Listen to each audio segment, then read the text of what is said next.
আলহামদুলিল্লাহ, সমস্ত প্রশংসাই মহান রব্বুল ইজ্জত ওয়াল জালালের দরবারে, যে রব্বুল আলামিন আজ পর্যন্ত আমাদের হায়াতে বাঁচিয়ে রেখেছেন, শারীরিক মানসিকভাবে সুস্থ রেখে, দিল দিমাগ মন মস্তিষ্ক ভালো রেখে রব্বুল আলামিনের এক মস্ত বড় বিধান জুমার সালাত আদায়ের লক্ষ্যে আগে আগে মসজিদে আসার বসার তৌফিক দান করেছেন।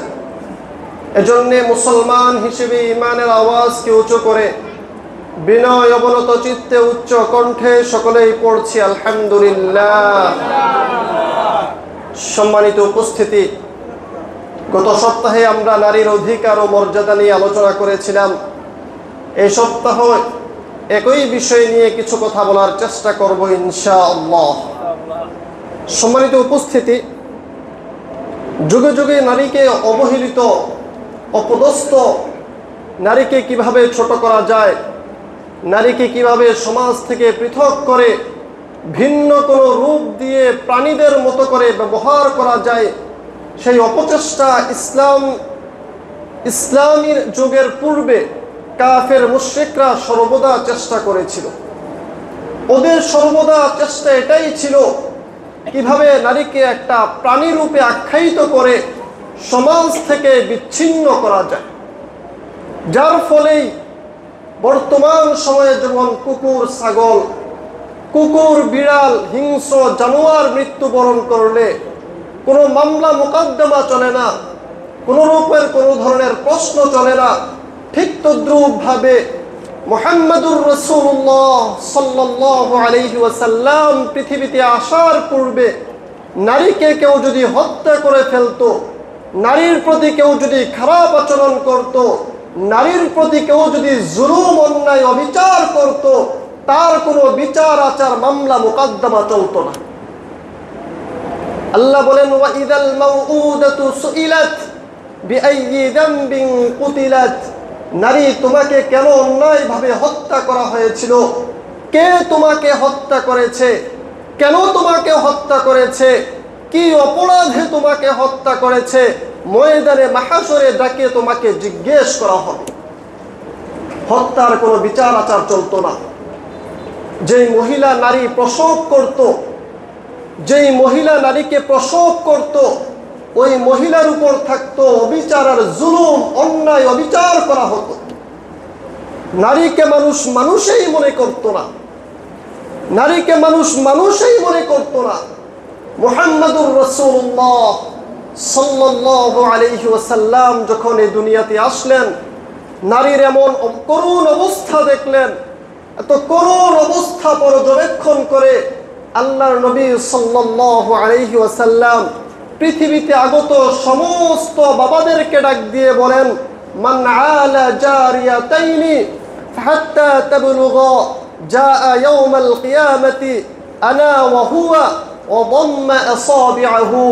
আল্লাহর নবী বলেন, যেই বাবা দুইটি কন্যা সন্তান লালন পালন করলো, বলেন কয়টি কন্যা সন্তান? আল্লাহর নবী সাল্লাল্লাহু আলাইহি ওয়াসাল্লাম বলেন, মান আলা জারিয়াতাইনি, যদি কোনো বাবা দুইটি কন্যা সন্তান লালন পালন করে, হাত্তা তাবলুগা, কতক্ষণ পর্যন্ত লালন পালন করলো?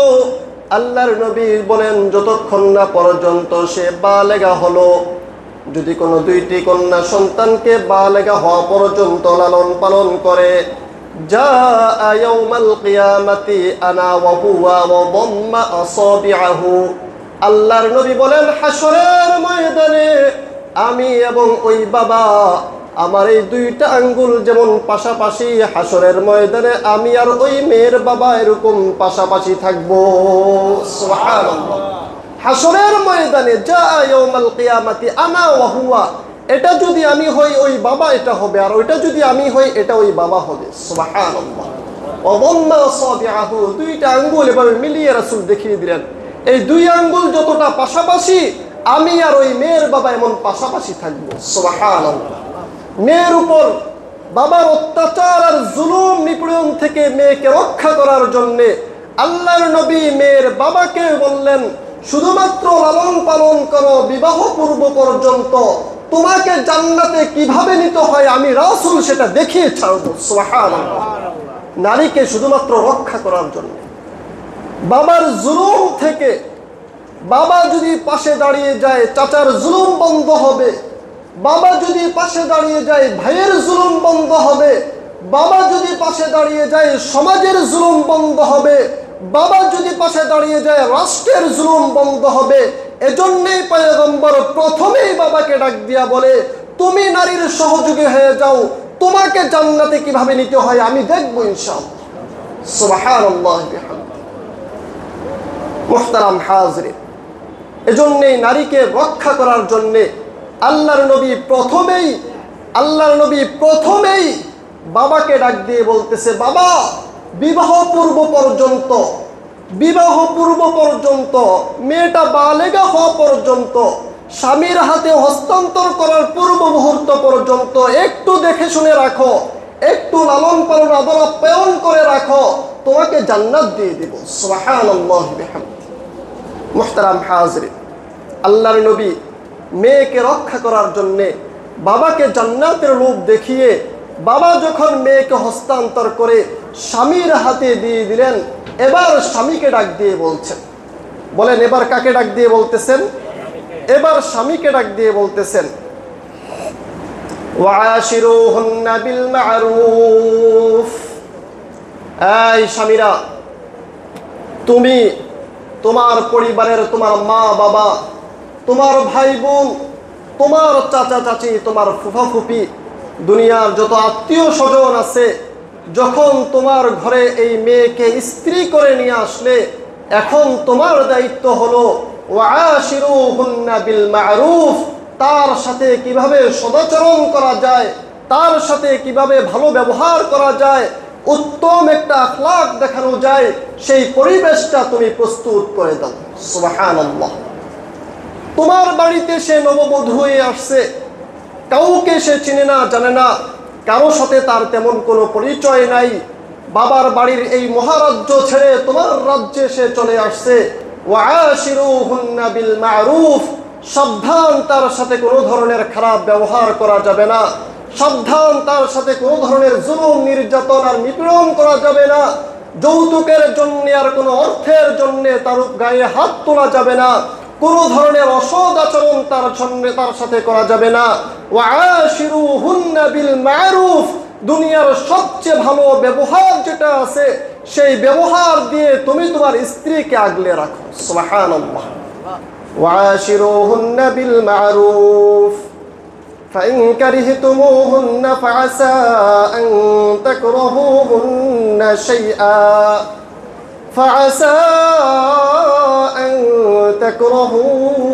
شيئا ويجعل الله فيه خيرا كثيرا। শোনো রে বাবা, আল্লাহ তোমাকে ভালো রাখবেন। তুমি যদি তোমার ঘরের স্ত্রীকে ভালো রাখো, তুমি যদি তোমার ঘরের স্ত্রীটাকে আগলে রাখো, আল্লাহ তোমাকে অনেক অনেক বেশি ভালো রাখবেন। সুবহানাল্লাহ বিহামদিহি। আল্লাহর নবী হাদিসের মধ্যে বলেন, আকমালুল মুমিনিনা ঈমানান আহসানুহুম খুলুকা। আকমালুল মুমিনিনা ঈমানা আহসানুহুম খুলুকা। তোমাদের মধ্যে ঈমানদার হিসাবে ওই ব্যক্তি সর্বোত্তম যার আখলাকটা সর্বোত্তম। সুবহানাল্লাহ। এত আস্তে সুবহানাল্লাহ। আল্লাহর নবী বলেন, তোমাদের মধ্যে মুমিন হিসাবে সেই সর্বোত্তম মুমিন, মুসলিম হিসাবে সেই সর্বোত্তম মুসলমান, আহসানুহুম খুলুকা, যার চরিত্রটা ভালো হয়, যার আখলাকটা সুন্দর হয়। সুবহানাল্লাহ। ওয়া খিয়ারুকুম খিয়ারুকুম লিনিসাই খুলুকা, লিনিসাইহিম খুলুকা।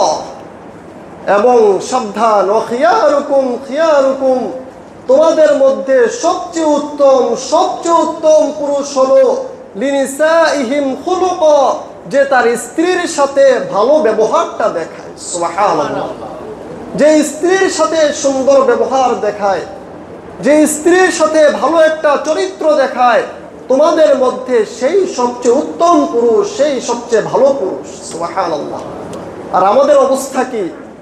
অফিসের কলিগের সাথে সুন্দর মিঠা মিঠা কথা বলি, আমার দোকানের কাস্টমারের সাথে সুন্দর সুন্দর কথা বলি, আমি আমার পর মহিলার সাথে গিয়ে কত মিষ্টি আর মধুর আলাপ করি, কিন্তু আমি ঘরে যখন আসি তখন যেন আমি একটা হিংস্র জানোয়ার হয়ে যাই। স্ত্রী ভালো কথা বললেও আমি ঘেউ ঘেউ করে উঠি। হয় কি হয় না বলেন? সবার সাথে, ভাবির সাথে কত মিষ্টি আলাপ, শালীর সাথে কত সুন্দর আলাপ, কত সুন্দর রসিকতা করি, অথচ স্ত্রীর সাথে 5 মিনিট ভালো কথা বলবো, তাকে একটু আনন্দ ফুর্তিতে রাখার জন্য সুন্দর একটা ব্যবহার দেখাবো, তখন আর মুখ থেকে মিঠা কথা বের হয় না। যত ঝাল আর টক, যত ঝাল কথা আছে সবগুলো তখন মুখ থেকে বের হয়। অথচ এই পৃথিবীর প্রথম সম্পর্কের নাম হলো স্বামী স্ত্রীর সম্পর্ক। এই পৃথিবীর প্রথম সম্পর্কের নাম হলো স্বামী স্ত্রীর সম্পর্ক। হযরত আদম আলাইহিস সালাতু ওয়াস সালাম এবং হযরত হাওয়া আলাইহিস সালাতু ওয়াস সালামের সাথে যে সম্পর্ক ছিল, বাপ বেটির সম্পর্ক, কথা বলেন না কেন? বাপ বেটির সম্পর্ক, ভাই বোনের সম্পর্ক না, স্বামী স্ত্রীর সম্পর্ক। আদম আলাইহিস সালাতু ওয়াস সালাম যখন জান্নাতে ছিলেন, আল্লাহ তাআলা আদমকে ডাক দিয়া বলে, আদম, এই পুরোটা জান্নাত তোমাকে দিয়ে দিলাম। কত বড় জান্নাত! শুধুমাত্র উদাহরণ দিতে গিয়ে বলি, এই পুরা পৃথিবীটা কতটা বড়, কতটা সীমানা বহুল এই পুরা পৃথিবী। আল্লাহর নবী বলেন, যে ব্যক্তিকে আল্লাহ তাআলা সবচেয়ে ছোট জান্নাত দিবে, তাকেও এমন 10 দুনিয়া সমান একটা জান্নাত দিয়ে দিবে। এবার বলেন জান্নাতের সীমানা কত বড়। হযরত আদমকে ডাক দিয়া বলে, আদম, এই পুরা জান্নাতে তুমি বিচরণ করো, যা মনে চায় ফাকুলু মিনহা, এখান থেকে যা মনে চায় তুমি খাও, যা মনে চায় পান করো, যা মনে চায় ভোগ করো, যেখানে মনে চায় সেখানে যাও, যেখানে মনে চায় বিল্ডিং করো, বাড়িঘর দালান কোঠা সব কিছু তৈরি করো, তোমাকে কেউ বাধা দিবে না। হযরত আদম আলাইহিস সালাম কয়েকদিন ঘুরে তারপরে কয়, আল্লাহ ভাল লাগে না। আদম আলাইহিস সালাম কি বলে? ভালো লাগে না, ঘুম ধরে না, শরীরটা যেন কেমন কেমন করে, শুধুমাত্র এপাশ ওপাশ করি, ঘুম ধরে না। আল্লাহ আদম আলাইহিস সালাম বলে, কি লাগবে বলো? কি যে লাগবে সেটাও তো বুঝতেছি না। এখন তো আমরা বুঝি, তখন তো আর স্ত্রী ছিল না, তিনি তো আর বুঝেন না। আল্লাহ বলে, কি লাগবে সেটা বলো, চিন্তা ভাবনা করে বলো। চিন্তা ভাবনা বহু করছে, কয় ভালো লাগে না, কি লাগবে সেটা বুঝি না। একদিন 2 দিন যাওয়ার পরে হঠাৎ একদিন ঘুম থেকে উঠে দেখে আদম আলাইহিস সালাতু ওয়াস সালামের পাশে আল্লাহ তাআলা হাওয়া আলাইহিস সালাতু ওয়াস সালামকে রেখে দিয়েছেন। মাঝে মধ্যে একটু হাত দেয়, একটু টাচ করে, একটু কাছে যায়, দেখে কি ভালো লাগতেছে, বুঝেন নাই? একটু কাছে যায়, এখনো তো এরকম শরীরের সাথে সম্পর্ক হয় নাই, নতুন মানুষ, কাছে দ্বারা তো আর শরীরে ঢাস করেই তো হাত দেওয়া যায় না। একটু কথা বলার চেষ্টা করে, একটু কাছে যাওয়ার চেষ্টা করে, একটু হাতটা ধরার চেষ্টা করে, আলাদা একটা ফুর্তি, আলাদা একটা ভালো লাগা কাজ করে, একটু শরীরটা অন্যরকম লাগে, মনটা একটু চাঙ্গা চাঙ্গা হয়। আদম আলাইহিস সালাতু ওয়াস সালামকে ডাক দিয়ে বলে, এখন ভালো লাগে? আল্লাহ তাআলা, আদম বলে, হ্যাঁ আল্লাহ, এখন যেন কেমন লাগতেছে, একটু চাঙ্গা চাঙ্গা, শরীরটা একটু ফুরফুরা মেজাজ তৈরি হচ্ছে। সুবহানাল্লাহ পড়বেন না? সুবহানাল্লাহি বিহামদি। তাহলে এই পৃথিবীর প্রথম সম্পর্ক আদম আলাইহিস সালাম এরকম প্রিয় জান্নাত পাওয়ার পরও সে পরিপূর্ণ হতে পারে নাই, তার তখনও ভালো লাগে নাই। ভালো লাগছে যখন হাওয়াকে পাইছে। আল্লাহ বলে, তোরাও যখন আসবি তোদেরও ভালো লাগবে না। একটা বয়স যখন আসবে তখন মনটা এমনি যেমন কেমন খিরখিরা মেজাজ তৈরি হবে, বিয়ে শাদীর প্রয়োজন হবে। হুন্না লিবাসুল লাকুম ওয়া আনতুম লিবাসুল লাহুন। তোমার শরীরের এই জামাটা যেমন, ভিতরের গেঞ্জিটা যেমন, শরীরের প্যান্টটা যেমন, নিচের প্যান্টটা যেমন তোমার শরীরের সাথে একদম লেগে থাকে, তুমি তোমার স্ত্রীকে তোমার সাথে এভাবে লাগিয়ে রাখো। তোমার স্ত্রীকেও বলছি, তার শরীরের পোশাক যেমন তার সাথে লেগে থাকে, স্বামীকেও যেন তার সাথে লাগিয়ে রাখে। হুন্না লিবাসুল লাকুম ওয়া আনতুম লিবাসুল লাহুন। তুমি সে তুমি, এটাই হলো স্বামী স্ত্রীর সম্পর্ক। সুবহানাল্লাহ পড়বেন না?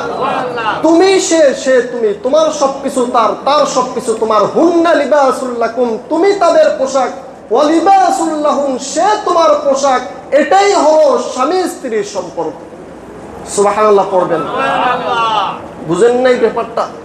তো আল্লাহর নবী বলেন, যখন স্ত্রী তোমার ঘরে চলে গেল, স্ত্রী যখন স্বামীর হাত ধরে গাড়ির বহরে উঠে এখন স্বামীর ঘরে চলে আসলো, এবার স্বামীকে ডাক দিয়া বলে, ও খিয়ারুকুম খিয়ারুকুম লিনিসাইহিম খুলুকা, তোমাদের মধ্যে উত্তম পুরুষ হলো, ও খিয়ারুকুম, আবার বলছি উত্তম পুরুষ হলো, লিনিসাইহিম খুলুকা, তোমাদের মধ্যে যে তার স্ত্রীর সাথে ভালো ব্যবহার দেখাবে। হাসরের ময়দানে স্ত্রী শুধু ডাক দিয়া বলে, আমার স্বামী ভালো পুরুষ ছিল, আমার স্বামী উত্তম পুরুষ ছিল, স্ত্রীর এই সার্টিফিকেটে স্বামী তুমি জান্নাতি হবে। সুবহানাল্লাহ। এখন আমাদের প্রশ্ন আসতে পারে, হুজুর মাস শেষে ইনকাম করি মাত্র 20,000 থেকে 25,000 টাকা, স্ত্রীর চাহিদা থাকে 30,000 টাকা দামের শাড়ি একটা, স্ত্রীর চাহিদা থাকে 30,000 টাকা দামের এক নেকলেস, স্ত্রীর চাহিদা থাকে 25,000 টাকা দামের মেকআপ বক্স, স্ত্রীর চাহিদা পূরণ করতে করতে আমার স্বামীর রফা দফা সব ঠান্ডা হয়ে যায়, তার কাছে কোনোদিন উত্তম পুরুষ হতে পারি নাই। ও বন্ধু, স্ত্রীকে ভালো পোশাক কিনে দেওয়াটাই শুধুমাত্র ভালো পুরুষের গুণ নয়, স্ত্রীকে ভালো কিছু কিনে দেওয়াটাই উত্তম পুরুষের গুণ নয়।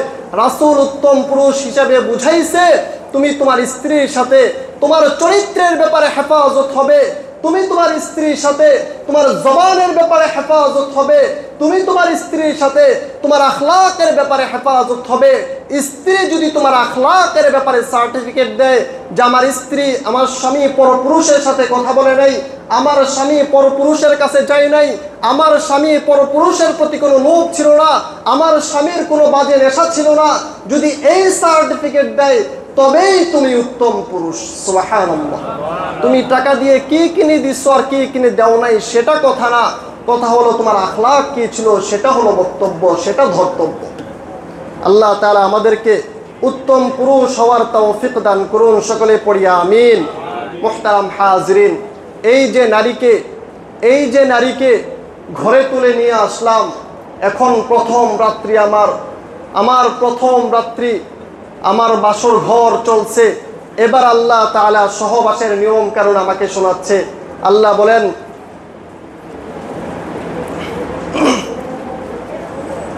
আল্লাহ তাআলা কোরআনে হাকিমের মধ্যে বলেন, নবী আপনাকে তারা আনিল মাহিজ, হায়েজ সম্পর্কে জিজ্ঞেস করবে, তারা আপনাকে হায়েজ সম্পর্কে জিজ্ঞেস করবে, আপনি তাদেরকে বলে দিন কুল হুয়া আযা, নারীর জন্য এটা একটা কষ্টকর বস্তু, এটা একটা কষ্টদায়ক সময়, মেজাজটা তখন খিরখিরা থাকে, একটা অস্বাভাবিক অবস্থা তাদের চলতে থাকে। ফাআতাজিলুন নিসাআ ফিল মাহিজ, এই হায়েজের সময়ে আপনি তাদের কাছে দাঁড়িয়ে যাবেন না। আপনি আপনার স্বামীদেরকে বলে দিন, আপনি পুরুষদেরকে বলে দিন, এই যে একটা অস্বাভাবিক অবস্থা তাদের চলছে, এই অস্বাভাবিক অবস্থায় যেন কোনো পুরুষ তার নারীর কাছে না যায়। এই অস্বাভাবিক অবস্থায় যেন কোনো পুরুষ কার কাছে না যায়। এই কথা শুনে এদিক বুঝেন, কোনো পুরুষ যেন কার কাছে না যায়, কোনো নারীর কাছে না যায়। ওয়ালা তাকরাবুহুন্না হাত্তা ইয়াতহুরনা, পরিপূর্ণ পবিত্র হওয়ার পূর্ব পর্যন্ত তাদের কাছে যাবে না।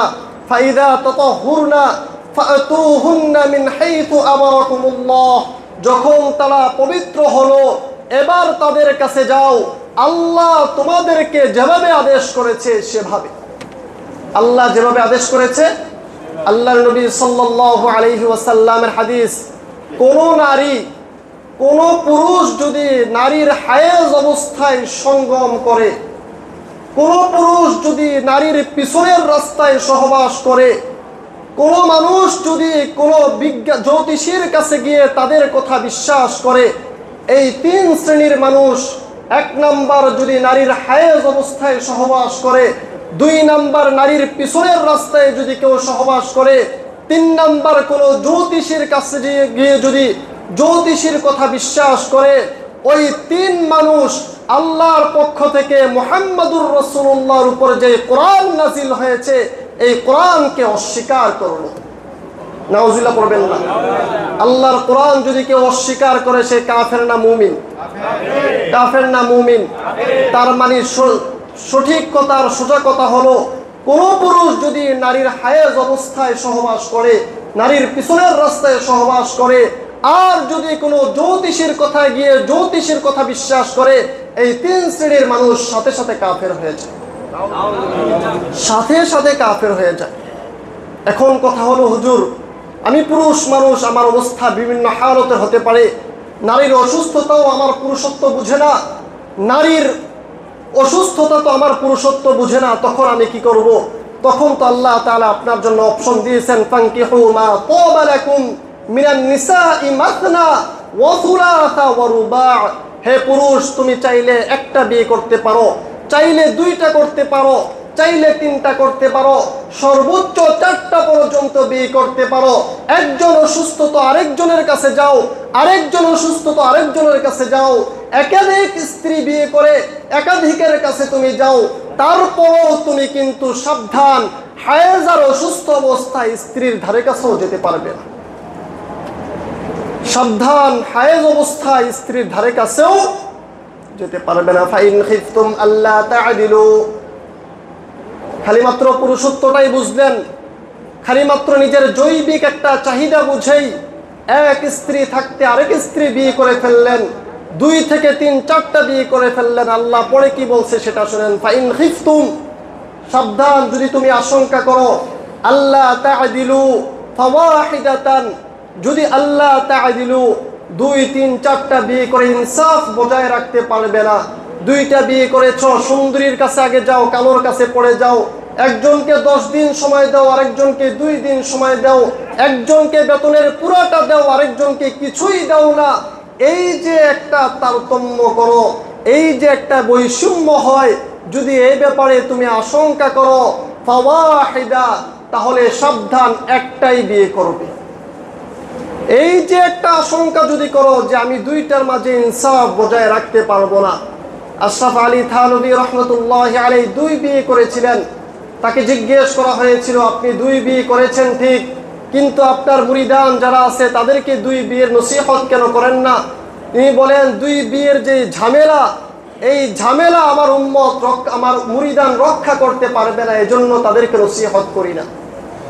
আমার বাড়িতে যদি একটা তরমুজ আসে, এটাকেও অর্ধেক করে 2 বাড়িতে পাঠাতে হয়, যদি 2টা আসে, 2টাকেই অর্ধেক অর্ধেক করে, এখান থেকে অর্ধেক, ওখান থেকে অর্ধেক, 2 অর্ধেক তারপরে পাঠাইতে হয়, নয়তো আশঙ্কা থাকে একটা মিষ্টি বেশি হবে আর একটা মিষ্টি কম হবে, একটা লাল বেশি হবে আর একটা লাল কম হবে। যদি কোনো স্ত্রী ডাক দিয়া বলে আমাকে মিষ্টি কম যেটা সেটা দিয়ে আপনি বৈষম্য করেছেন, জবাব দেওয়ার মতো ক্ষমতা আমি আশরাফ আলী থানভীর নাই। এই যে ঝামেলা, এই যে ইনসাফ যে রক্ষা করতে হয়, কি পরিমাণ ঝামেলা, এজন্য 2 বিয়ে করার জন্য নসিহত করি না। আল্লাহ একই কথা বলেন, ফাইন খিফতুম আল্লা তা'দিলু, যদি ইনসাফের ব্যাপারে আশঙ্কা করো, একজনের বয়স 30 আরেকজনের বয়স 15, খালি 15-এর কাছে যাও, 30-এর কাছে যাও না, এই আশঙ্কা যদি করো, ফাওয়াহিদা, একটা বিয়া করবা, দ্বিতীয়টার কাছেও যাইবা না। আউমা মালাকাত, একটা ধরেও যদি বৈষম্য হয়, তাহলে বিয়া করার দরকার নাই, দাসীদের কাছে যাও, তোমার জন্য বিয়া নাই। কথা বুঝেন নাই? একটা করেও যদি ইনসাফ রক্ষা করতে না পারো, তোমার জন্য বিয়ে নাই। আউমা মালাকাত, তোমরা দাসীদের কাছে যাও, দাসীদেরকে বিয়ে করো। মুহতারাম হাজরিন, তাহলে বলতেছিলাম, আমার ঘরে যখন আমার স্ত্রী আসলো, আমার স্ত্রীর সাথে যখন আমার ফুল সজ্জা রজনী শুরু হলো, তখন আমার ব্যাপারে আল্লাহর পক্ষ থেকে নির্দেশ হলো, আমি যেন আমার স্ত্রীর কাছে সহবাস করি, কিন্তু হায়েজ অবস্থায় যেন তার ধারে কাছেও না যাই। যদি সমস্যা হয়, অপশন আছে, বিয়ে আরো করেন, কোনো সমস্যা নাই, তারপরেও তুমি হায়েজ অবস্থায় ধারে কাছেও যাইবা। মক্কার কাফের মুশরিকদের একটা হালত ছিল, মহিলারা যখন অসুস্থ ছিল, তাদের যখন এই অসুস্থতা চলতো, তখন তাদেরকে দূর জঙ্গলে তারা রেখে আসতো, তাদের ধারে কাছেও যেত না, তাদের পোশাক পরিধানরত কাপড়কে তারা নাপাক মনে করত, তাদের তৈরিকৃত খাবারকে তারা নাপাক মনে করত, তাদের বসবাসরত ঘরকে তারা নাপাক মনে করত, তাদের ব্যবহৃত আসবাবপত্রকে তারা নাপাক মনে করত। এই নাপাক মনে করে করে তারা ঘর থেকে বের করে দূর জঙ্গলে রেখে আসতো। 10-12 দিন, যতদিন তাদের এই অসুস্থতা চলে, এই অসুস্থ অবস্থায় তাদেরকে ঘরের কাছে দ্বারাও আসতে দিত না।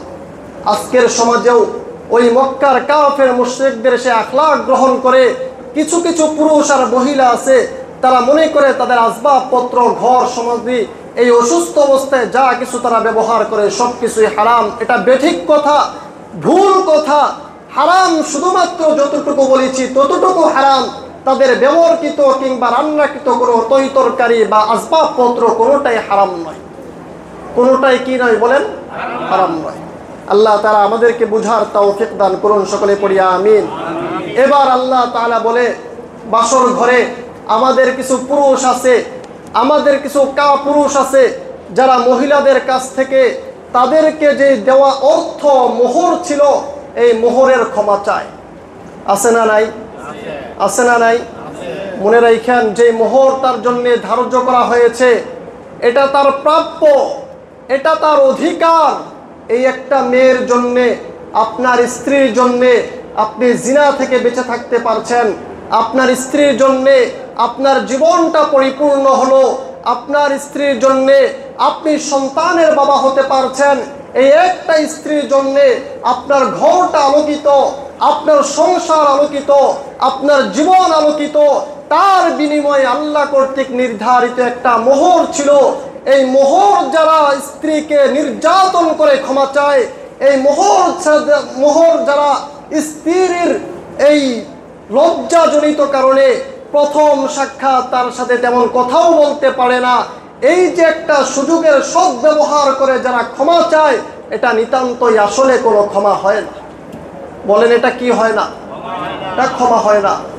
আল্লাহর নবী বলেন, তার তৈবে নফস লাগবে, একবারে মন থেকে ভালোবেসে উজাড় করে তারপরে যদি বলে মাফ করে দিলাম, সেটাই মাফ হবে। তুমি বেটা নির্যাতন করে কিংবা তার দুর্বলতার সুযোগ নিয়ে ক্ষমা চেয়ে মনে করবা ক্ষমা হয়ে গেছে, এটা কোনো ক্ষমা নয়। বলেন, এটা কি নয়? ক্ষমা নয়। এটা তার অধিকার, তাকে আপনাকে দিতেই হবে। আল্লাহ বলেন, ওয়াতুন নিসাআ সাদাকাতিহিন্না নিহলা, তাদের যেই সদকা ছিল, তাদের যে হাদিয়া ছিল, উপহার উপঢৌকন ছিল, তাদের যে নির্ধারিত মোহর ছিল, 50,000 হোক আর 50 লক্ষ টাকা হোক, যেই মোহর ছিল, সেই মোহরটা সঠিকভাবে যথাযথভাবে পাই টু পাই হিসাব করে তার কাছে বুঝিয়ে দাও। দ্বিতীয় কোনোদিন তার টাকার হিসাব স্বামী তুমি নিবে না। বলেন, দ্বিতীয় কোনোদিন তার টাকার হিসাব স্বামী তুমি, কথা বলেন, স্বামী তুমি। আজকে টাকা দিয়ে দিছো, কালকে তুমি খালি বলবা স্বামী টাকাটা কই, পরের দিন আবার বলবা ব্যবসা করব, টাকাটা দিয়ে দাও, তারপরের দিন আবার কইবা মা অসুস্থ, টাকাটা দিয়ে দাও, আরেকদিন বলবা বাবা অসুস্থ, টাকাটা দিয়ে দাও। 2 দিন পরে পরে তাকে মানসিকভাবে টর্চার করবে। সাবধান, স্বামী তুমি সেটা করতে যাবে না। তার হক তাকে বুঝিয়ে দিছো, সেটা তার ভাইয়ের জন্য খরচ করবে না, তার বাবার জন্য খরচ করবে, তার ব্যক্তিগত কারণে খরচ করবে না, তোমার জন্য খরচ করবে। সেটা একান্তই তার অধিকার। তোমার সেখানে হস্তক্ষেপ করার, প্রশ্ন করার কোনো সুযোগ নেই। তোমার সেখানে প্রশ্ন করার, হস্তক্ষেপ করার কোনো সুযোগ নেই। এই যে নারীর অধিকার, বিবাহের মাধ্যমে আমার জীবন যেমন পরিপূর্ণ হয়েছে, বিবাহের কারণে তো আমার স্ত্রীর জীবনটাও পরিপূর্ণ হয়েছে, হয় নাই? কথা বলেন না কেন, হয় নাই? আরে মিয়া, একটা বিবাহিত মেয়ে স্বামীর ডিভোর্স পাওয়ার পরে যদি বাবার বাড়িতে যায়, কি পরিমাণ নির্যাতনের শিকার হয় ওই ডিভোর্সি মহিলাকে জিজ্ঞেস করে দেখেন। 1 দিন 2 দিন 10 দিন 20 দিন বাবাও ভালো নজরে তাকায়, মাও ভালো নজরে তাকায়, ভাইও তাকে ওয়েলকাম জানায়, বোনও তাকে স্বাগতম জানায়, কিন্তু মাসখানেক যাক না, মাও তারে খোঁটা দেয়, ভালো হলে তো আর স্বামীর ঘর ছাড়তি না। বাবাও খোঁটা দেয়, ভাইও খোঁটা দেয়, বোনও খোঁটা দেয়, সবার খোঁটার পাত্র হয়ে দেশ ত্যাগ করতে বাধ্য হয়। এই যে বিবাহের মাধ্যমে আমার জীবন যেমন পরিপূর্ণ, আমার স্ত্রীর জীবন পরিপূর্ণ, আমারও যেমন মজা, আমার স্ত্রীরও মজা, আমারও শান্তি, স্ত্রীরও শান্তি। দিন শেষে মোহরের টাকাটা আমি দেই, আমার স্ত্রী কি দেয়? মোহরের টাকা আমার উপর আল্লাহ বাধ্য করলেন, স্ত্রীর উপরে বাধ্য করলেন না। তথাকথিত নারী সংস্কার শুধুমাত্র পিতার সম্পত্তি নেওয়ার জন্য বিভিন্ন অজুহাত পেশ করে এখানে যে ইসলাম নারীকে দিল বেশি, আমাকে যে কিছুই দিল না, এই প্রশ্ন তুলবে কে? এই প্রশ্ন তুলবে কে? এই প্রশ্ন তো আসে না।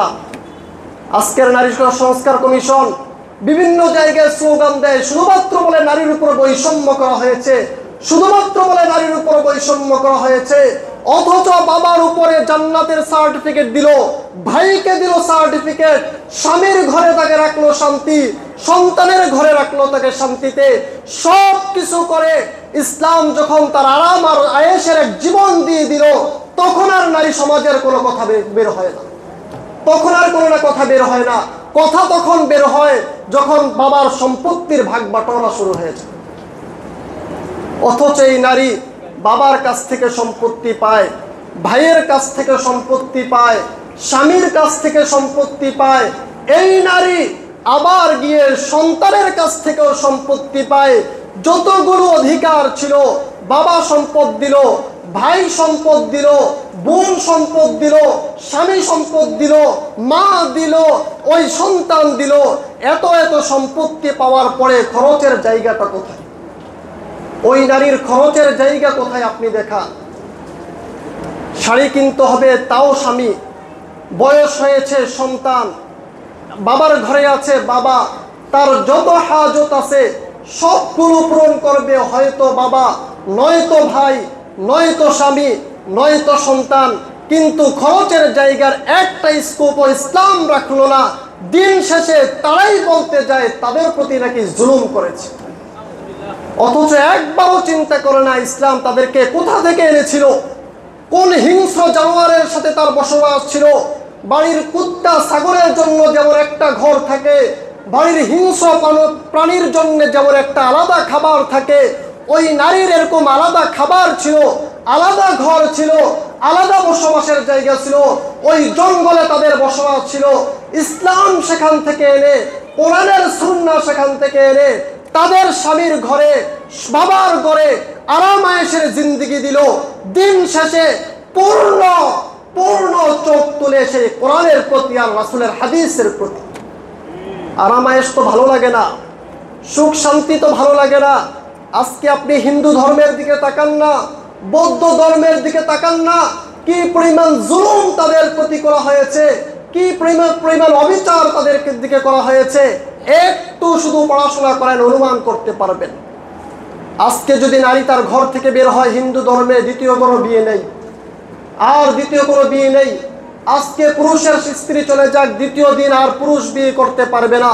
অথচ ইসলাম কি বলে, যদি কোনো মানুষ বিধবা মহিলার প্রতি সহযোগিতার হাত বাড়ায়, যদি কোনো পুরুষ বিধবা মহিলার প্রতি সহযোগিতার হাত বাড়ায়, আল্লাহর নবী বলেন যুদ্ধের ময়দানে, রণাঙ্গনে, পিস্তলের বুকের সামনে দাঁড়িয়ে পুরুষ যুদ্ধ করলে যেই পরিমাণ সওয়াব পাবে, কোনো বিধবা মহিলার প্রতি যদি কেউ সহযোগিতার হাত বাড়ায়, ওই পুরুষও সমপরিমাণ সওয়াব অধিকার করবে।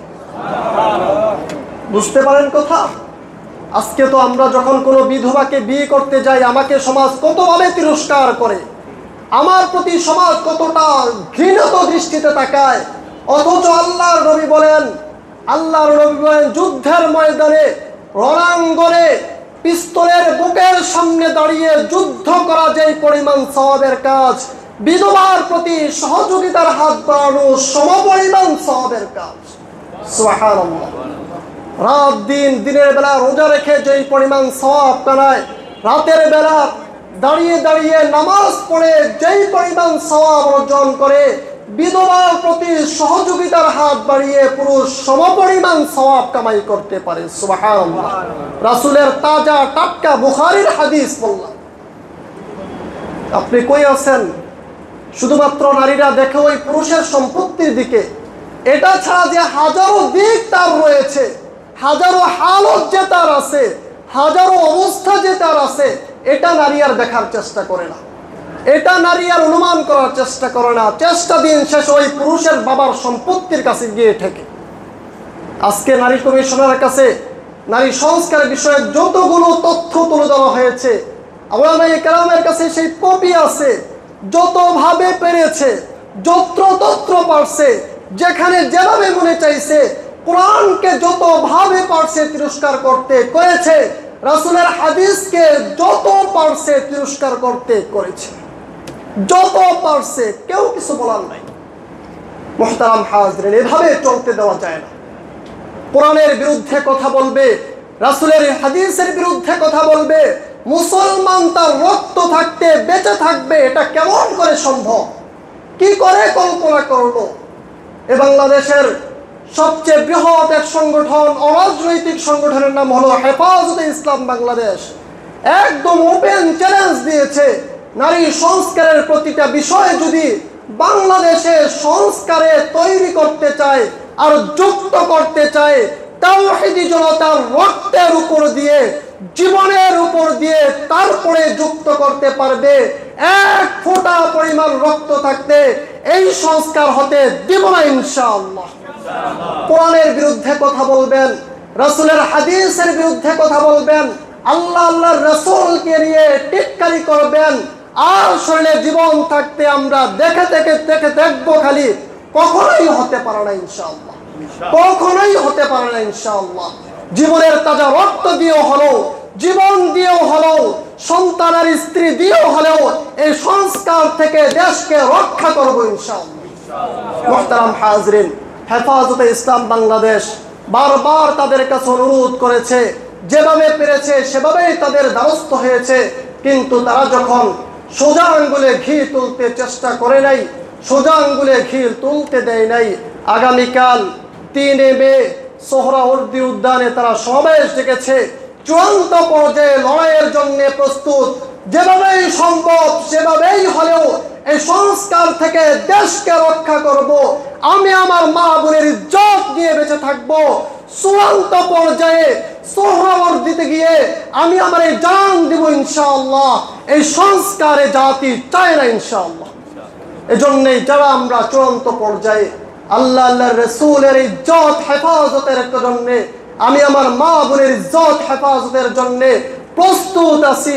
আগামীকাল সোহরাওয়ার্দীতে সশরীরে গিয়ে দেশকে জানান দিব, এমন সংস্কার আমাদের দরকার নাই। বলেন, এমন সংস্কার আমাদের কি নাই? যে সংস্কার আমার নারীকে, যে সংস্কার আমার মাকে, যে সংস্কার আমার বোনকে, যে সংস্কার আমার স্ত্রীকে শুধুমাত্র হাইওয়ান আর জানোয়ার বানায়, এমন সংস্কার আমরা চাই না। বলেন, এমন সংস্কার আমরা কি করি না? হাত তুলে বলেন, এমন সংস্কার আমরা চাই না। দরকার নেই এমন সংস্কার। আপনি সংস্কার বলবেন বলে 5 বছর আর 10 বছর আপনাকে তালি দিব না, হতে পারে না। কোরআনের বিরুদ্ধে যাবে এমন কোন সংস্কার করতে দিব না ইনশাআল্লাহ। আল্লাহ তাআলা আমাদেরকে হেফাজত করুন, সকলে পড়ি আমিন। ওয়া মা আলাইনা ইল্লাল বালাগ। ওয়াসসালামু আলাইকুম ওয়া রাহমাতুল্লাহি ওয়া বারাকাতুহু।